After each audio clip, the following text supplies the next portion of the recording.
जय हिंद। 30 वर्ष का एक आदमी नीलेश तेलगड़े, गाड़ी चलाने वाला ड्राइवर, एक ब्राह्मण साधु महाराज जिनका नाम सुशील गिरी महाराज 35 साल के, और एक 70 वर्ष के वृद्ध व्यक्ति माननीय एक महाराज, एक साधु कल्प वृक्ष गिरी महाराज, इन तीनों की भीड़ ने मार मार के हत्या कर दी। आप सबको पता होगा। अभी देख लेना तुम, हिंदू मुस्लिम सिख ईसाई करने वाले इसमें आ जाएंगे। बहुत बड़े जहर है, बहुत बड़े नमक हराम है, बहुत बड़े हरामखोर लोग हैं जो किसी भी मॉब लिंचिंग में हिंदू मुस्लिम एंगल ढूंढने लगते हैं। ध्यान रखना, और जो भी इसकी बात करेगा इनसे बच के रहना।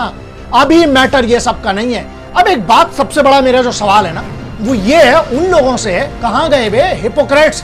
कहां गए वो लोग जो तख्ती वाली एक पूरी गैंग है जो खड़ी हो जाया करती थी?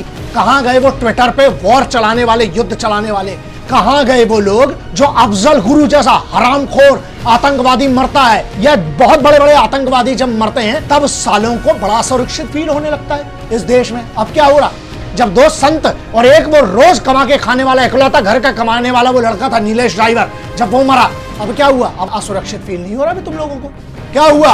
बड़े, वरना ट्विटर पे तो जंग छिड़ गई होती, ये ट्रेंडिंग वो ट्रेंडिंग। लेकिन अब क्या हो गया? बहुत सारे लोगों ने कहा कि भीड़ की कोई शक्ल नहीं होती है, इनका कोई चेहरा नहीं होता, इसलिए हर बार बच जाते हैं। लेकिन ध्यान रखना, इस बार इस भीड़ की शक्ल होना बहुत जरूरी है। कल को भीड़ किसके बच्चे को मारेगी, किस बूढ़े को मारेगी? वो एक संत बेचारा, एक संत व्यक्ति यार, जो कुछ नहीं कर रहा था। 110 लोगों को अरेस्ट किया गया, गिरफ्तार, जिसमें से 9 लौंडे हैं ना, जिनको अब जुवेनाइल के लिए बहुत सारे एनजीओ खड़े हो जाएंगे, ये हो जाएंगे। कहां गए मानवाधिकार वाले, वो वाले लोग जो आतंकवादी का मानवाधिकार देखने लगते हैं? कहां गए वो लोग? बिल्कुल 3 बजे रात को सुप्रीम कोर्ट को खुलवाने के लिए खड़े हो जाते हैं। अब क्या हो गया? अब नहीं होगा, अब बिल्कुल शांत हो जाएंगे और गायब हो जाएंगे। पुलिस ने केस दर्ज कर दिया है, 110 लोगों को गिरफ्तार किया और उनकी रिमांड है 30 अप्रैल तक के लिए। पता है, अभी इनको समझ में नहीं आ रहा है, लेकिन इसका सॉल्यूशन होना पड़ेगा।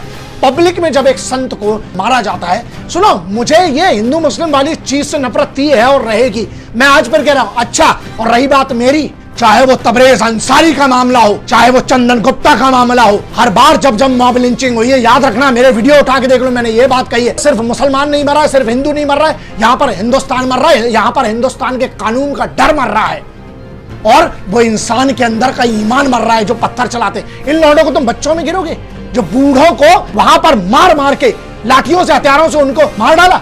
इसके लिए क्या कहोगे बे?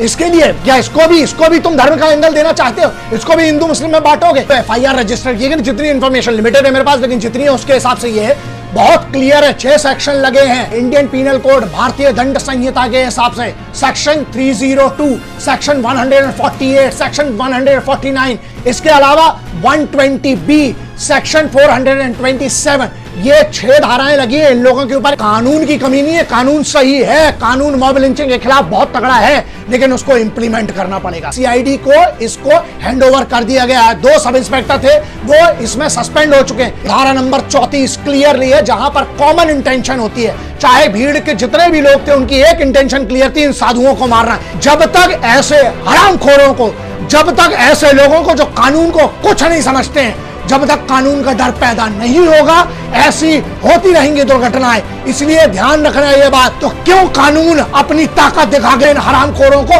कम से कम फांसी की सजा नहीं दिलवा सकता?